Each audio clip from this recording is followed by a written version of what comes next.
Hi, my name's Ryan Barrett.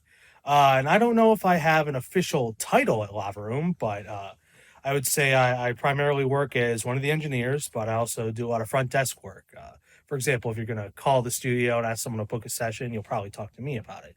And then you might work with me, or you might work with one of the other guys. But I guess engineer and front desk would be my title. And then you asked educational background as well. I'm a good advertisement for the studio. I took the Cleveland School of Audio Recording program that the studio hosts here. And that's pretty much how I learned to be an engineer and learned pretty much everything I know about audio directly in a studio environment and in real sessions and stuff like that.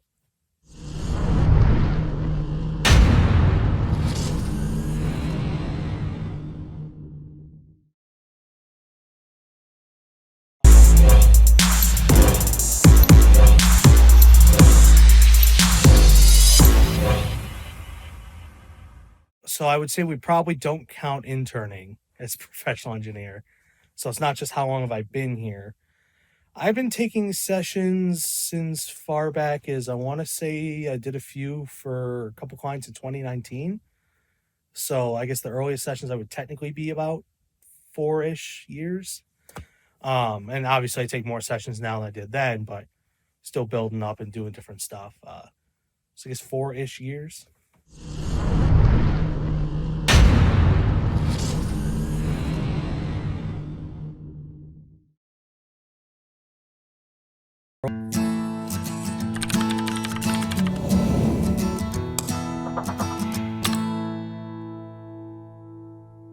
Well, again, I would say I think that really depends on who you ask. The way that I would call it is an engineer is more of the specific of just recording, mixing, doing the actual work, where a producer is taking it to another level in terms of writing, organizing a project, helping make executive decisions for a project for a client and stuff like that. A lot of times a producer will do engineering as well. There's a lot of blurred lines, I would say, at that point. But a producer usually is someone who's more experienced working on the, I guess, presentation side of the album when it comes to the actual writing and decision making and how it's going to come together. Whereas the engineer more so is doing the technical work of just doing what a producer asks them to do or what client asks them to do, or again, using their own experience and knowledge to make something sound good.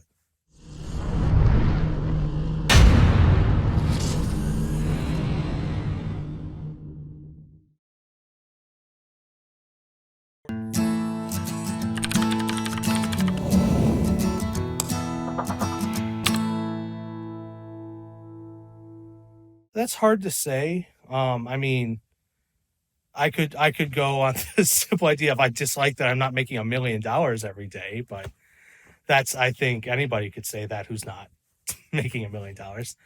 I know that there are certain sessions we have that are a bit more stressful. We've had some clients who create some really intense environments that aren't as enjoyable in terms of sessions. I won't go into detail on that, but I mean, there are some times where sessions just are not fun. I mean, there's some times where, admittedly, they're kind of boring, but it's not often the case. I'd say generally the good outweighs the bad.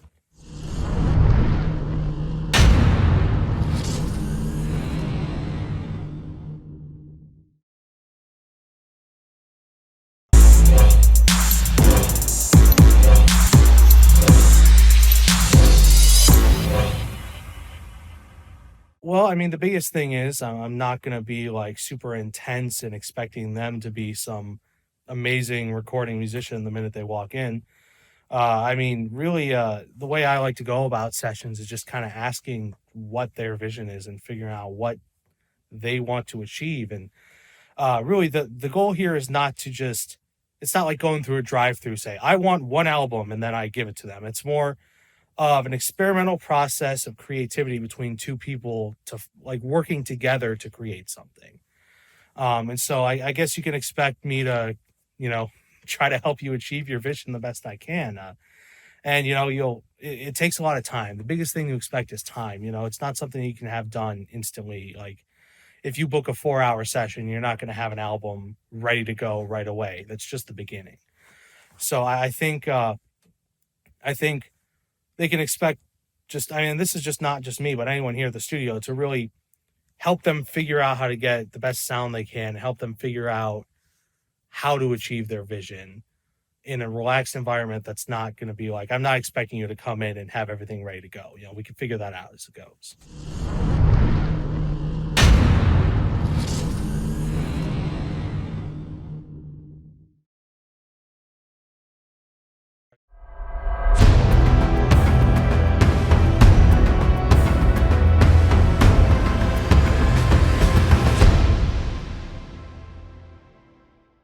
Well, I like that I don't have to stand in front of a cash register and just, well, I guess I do take payments for things, but I mean, I don't have to like stand in front of a cash register at a fast food joint, or I don't do IT like my dad, which would just bore my face off.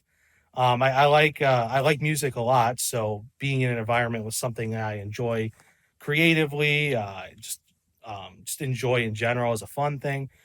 I think is a lot less mentally taxing than certain jobs would be on me.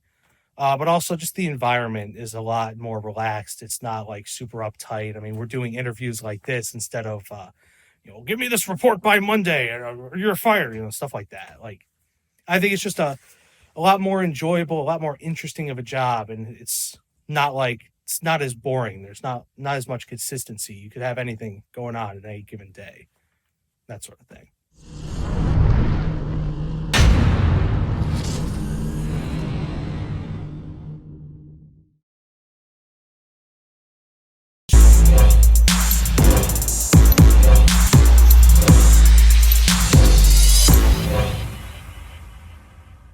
Well, ironically, I probably wouldn't be one of the music ones. I guess I have kind of two answers. One of them would be the Adam Driver gig we did because I'm a big Star Wars fan.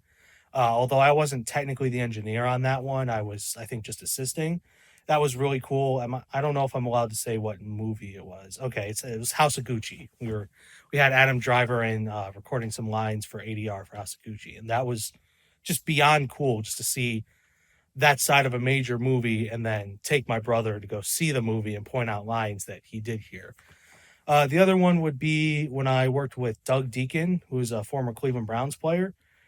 He's, I think, mainly an 80s player, and so my dad is a big fan of him. So it was kind of cool to meet him, hear some stories, record lines with him, and then it was for one of those at home at with Baker Mayfield commercials. And then to go show the commercial to my parents and have my dad like, "Oh my God, you met Doug Deacon? That's so cool!"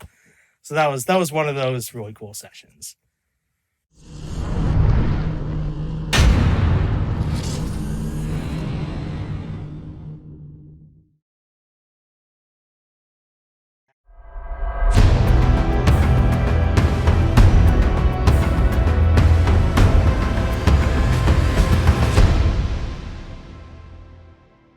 I'll admit I'm not really an expert on the industry itself. So I kind of have to ask people who I work with about a lot of it. But in general, it's in a really weird spot with all the technology that's coming out. It feels like, especially when it comes to recording, a lot of artists are getting bad advice. Oh, just record it on your phone; it'll be fine. Stuff like that. And then when you talk about the AI thing, that who knows what could happen, how much crazy stuff. So, I think being a musician in a professional manner and trying to make money off of it might be kind of tough in the future, even more so than it is now. And I think that's unfortunate because I mean, I know so many people who just, oh, I just listen to music on YouTube. Why would I pay for any of that? Which is not something that helps artists at all. So it's based on the technology level we're at. It creates a really weird kind of dynamic for consuming music that I think affects the industry. And I mean, I don't buy as many like vinyl as I used to. I just mainly use Spotify. So I would consider myself contributing to that dilemma. But I think it's one of those things where, if you have a passion for it, you just got to kind of keep doing it and, see where it goes. Like, and I think in general, people who work hard in their life are rewarded. So it'll just be interesting to see how things change in the future as technology progresses.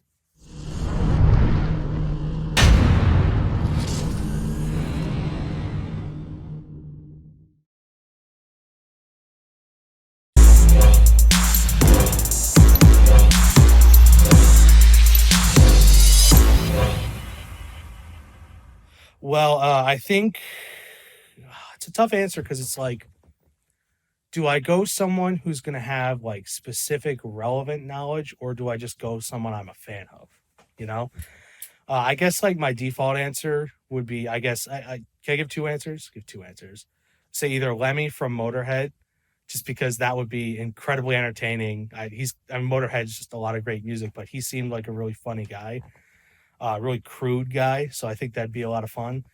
Or John Petrucci from Dream Theater, just because I'm such a massive fan of his guitar work and being able to like pick his brain on, his techniques and stuff like that. And he'd probably say a bunch of stuff I wouldn't understand, but I think that'd be really interesting.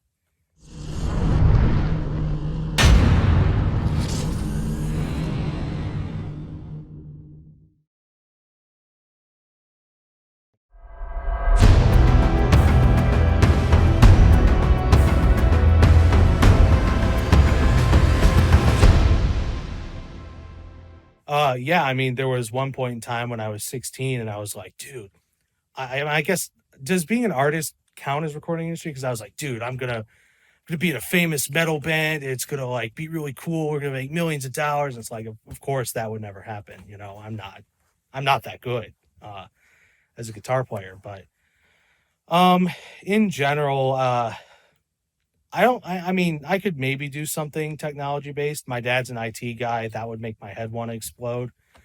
There's not a lot of other jobs out there where I'm like, yeah, I want to do that. Because at that point it's more of just a means to an end to get money, whereas recording is something that I have a genuine interest in besides the money. So I mean, I've obviously had ideas. I was like, what if I was a plumber or something like that? But there's never been a point where I'm like, yes, I really want to pursue something else.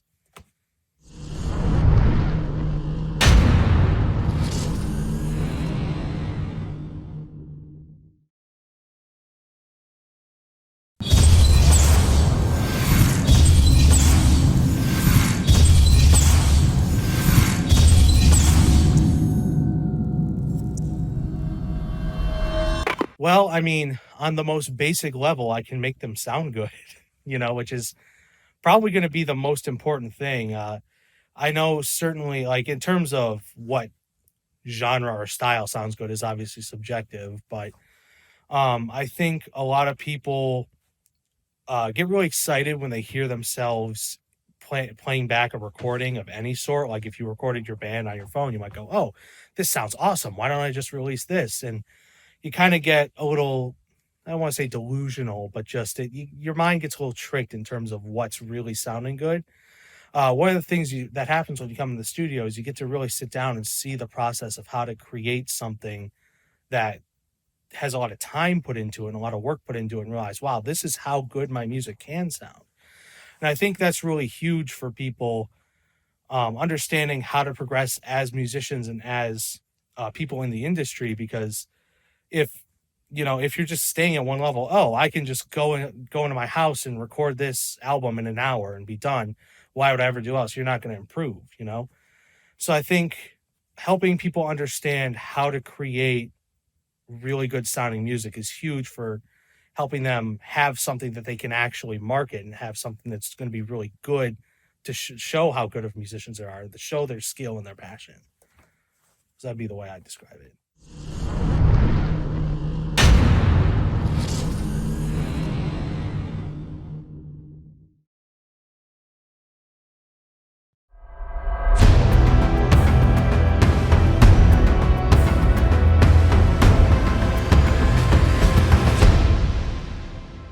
Well, I guess I kind of answered that in the first question where I talked about doing the engineering.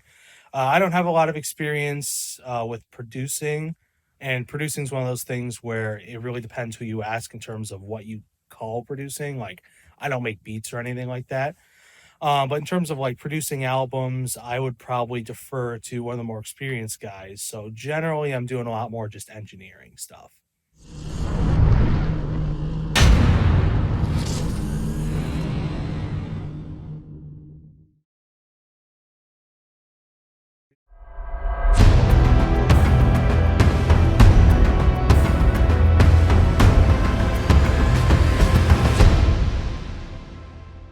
Probably the thing I've gotten complimented on the most is just the idea of more being willing to try stuff out and go with the flow and not going, oh, you have to do it like this sort of thing. Like I had some clients the other day who said they had worked with someone in the past who was telling them how great of an engineer he was and how like they need to do things their way. And I they weren't really looking for an album to sound the way that he wanted them to sound. So I think being able to say, okay, well, I have my opinions on how music should sound, but you as the client have your vision of what you want to happen. And just being able to say, okay, well, I'll help you find your vision the best way you can is I think something that's really important to a lot of people because, the music is very personal. They put a lot of time into it. So having someone who's not going to go, oh, well, you have to do it differently. You have to do it this way, I think is really huge for a lot of people.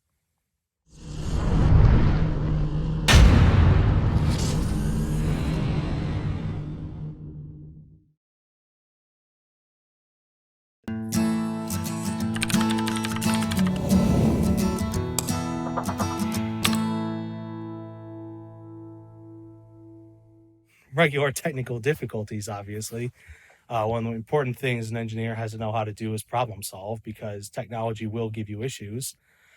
But I guess not to throw shade at anyone specific, but it certainly is frustrating if a client brings in like 18 different people and they're all talking, doing their thing in the back, trying to like essentially have a party while you're trying to record. And I'm of course not against clients bringing friends or family. It's a normal thing, but just bringing too many people and causing a disruptions that you can't really work effectively, I would say, is very frustrating.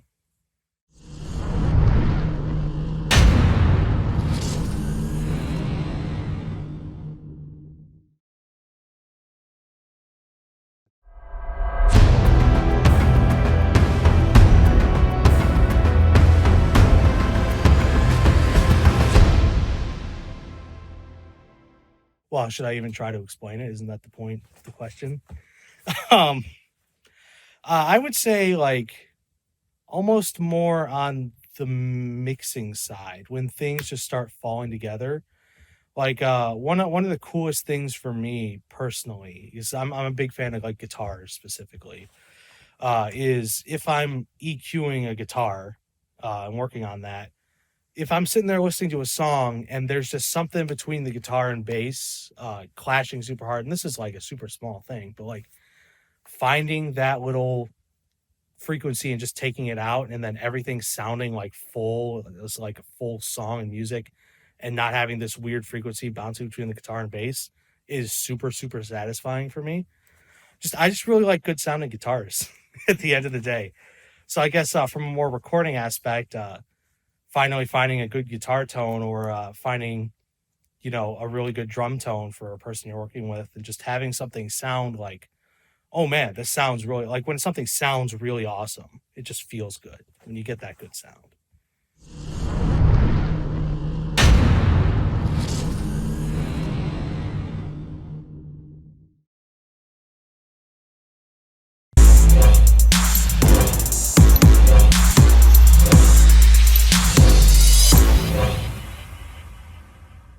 Yeah, when I literally couldn't think of anything else.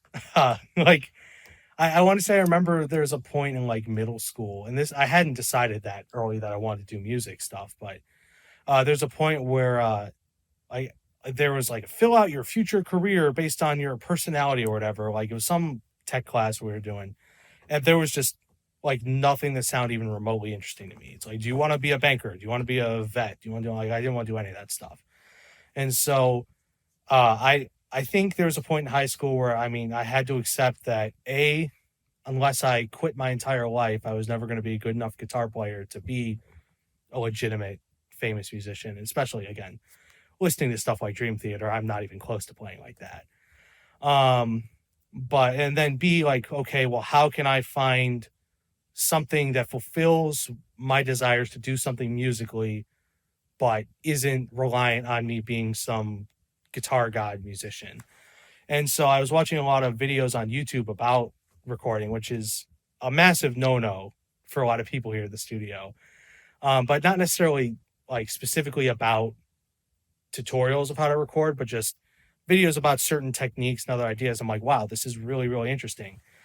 And it just became something I felt interested in pursuing. And the more I got into it, the more I got into it. And so it's kind of how I got here.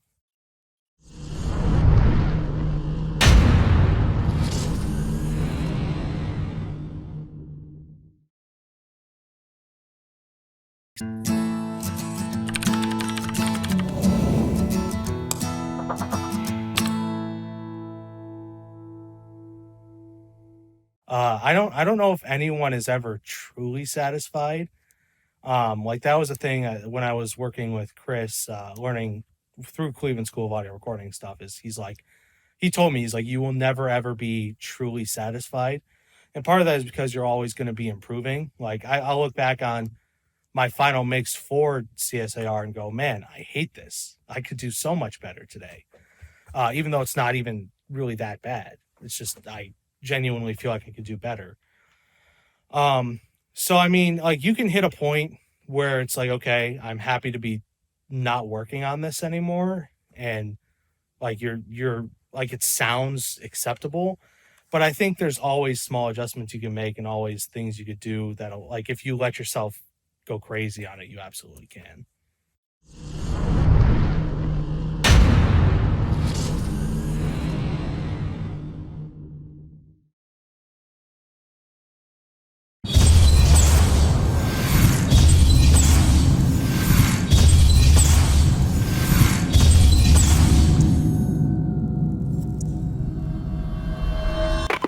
Just me being an idiot. Like when I just like if there's a small issue that I'm like not figuring out, or a small issue I've created for myself, it's even if it's easily resolvable, just going like, damn, I can't believe I did that, or I can't believe I let that happen. And it's never like a huge deal. It's like it's literally a quick fix. Like if I patch something wrong, or if I plug something in the wrong panel, it's like it's a small thing that's easily fixable, but it makes me feel stupid. And so it just makes me feel crazy.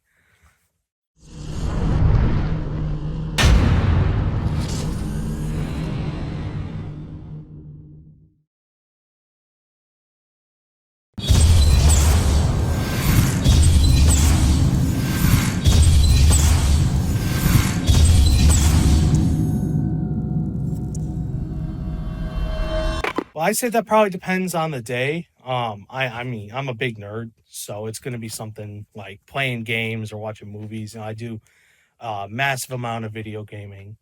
But I also I'm a big fan of hanging out with my friends, just doing stupid stuff like watching wrestling and drinking and stuff like that is usually a really good time just because of the stupid stuff that we say and laugh at. And then I play a lot of D&D as well. So again, more nerdy stuff, but you know, just having fun.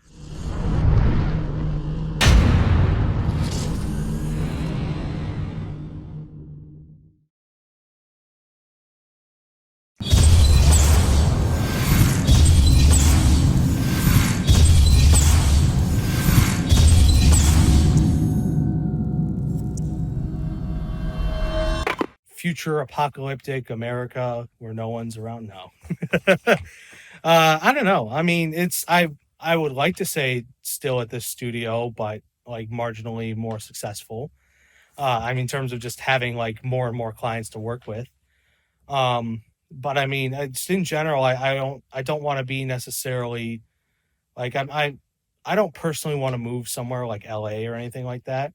I'd like to think I'll probably stick around in Cleveland. So I mean, assuming the studio doesn't go up in smoke or some tragedy happen, I would say probably still here. Um, but I don't know. It's life's weird. Who knows what happens? I inherit $1 million from a relative I didn't know existed, and then, well, I'm not working anymore. I'm a millionaire. I don't know. We'll see.